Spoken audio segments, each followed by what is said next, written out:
আজকে আপনাদের খুব ভালো একটা আমল শেখাবো। আপনি নিজেই বুঝতে পারবেন আপনার ঘরে জিনের আসর আছে কিনা অথবা জাদু করা আছে কিনা। এটা কিভাবে পরীক্ষা করবেন? সেজন্য আপনাকে কী করতে হবে? আপনি সকাল সন্ধ্যা ঘর ঝাড়ু দেন। আপনি কী করবেন? সকালবেলা ঘুম থেকে উঠে যখন ঘর ঝাড়ু দিবেন, যদি ফ্ল্যাট বাড়িতে থাকেন তাহলে ফ্ল্যাটের বারান্দা টারান্দা সহ যা আছে পুরোটা ঝাড়ু দিবেন।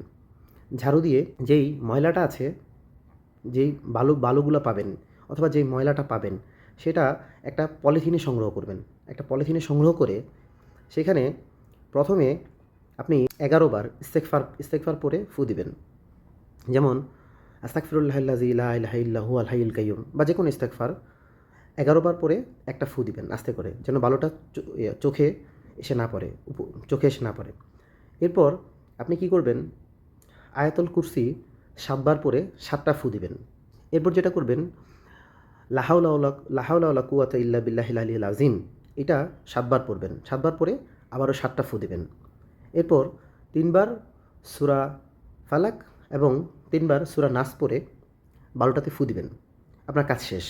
এরপর আপনি কী করবেন? সে পলিটা একটা গিঁট দিবেন। সে পলিটা একটা গিঁট দিয়ে একটা কাপড়ে পেঁচিয়ে আবার কাপড়টা একটা গিঁট দিবেন। দিয়ে 15 থেকে 20 মিনিট, ধরেন 20 মিনিট আপনি কোথাও রেখে দেবেন। রেখে দেওয়ার পরে 20 মিনিট পর আপনি যখন সেই গিঁটটা খুলবেন, হ্যাঁ, খোলার পরে আপনি যদি সেটা থেকে কোনো গন্ধ না পান, মানে কোনো গন্ধ নেই, বালি যেমন তেমনই, মানে বালি থেকে কোনো গন্ধ আসে না বা কোনো দুর্গন্ধ নেই, আপনি কোনো গন্ধ পাননি, তাইলে বুঝবেন যে আপনার ঘর পবিত্র আছে, কোনো কিছুই নেই। আর যদি সেটা থেকে আতরের ঘ্রাণ পান বা ভালো কোনো ঘ্রাণ পাচ্ছেন, ফুলের বা আতরের কোনো ঘ্রাণ পাচ্ছেন, তাহলে আপনাকে বুঝতে হবে যে আপনার বাসায় ভালো জিন্নাত রয়েছে, যারা আপনার ঘরে বিচরণ করে। এরপর আপনি যদি সেটাকে দুর্গন্ধ পান, যে কোনো দুর্গন্ধ পাচ্ছেন, তাহলে আপনাকে বুঝতে হবে যে আপনার ঘরে খারাপ জিন রয়েছে।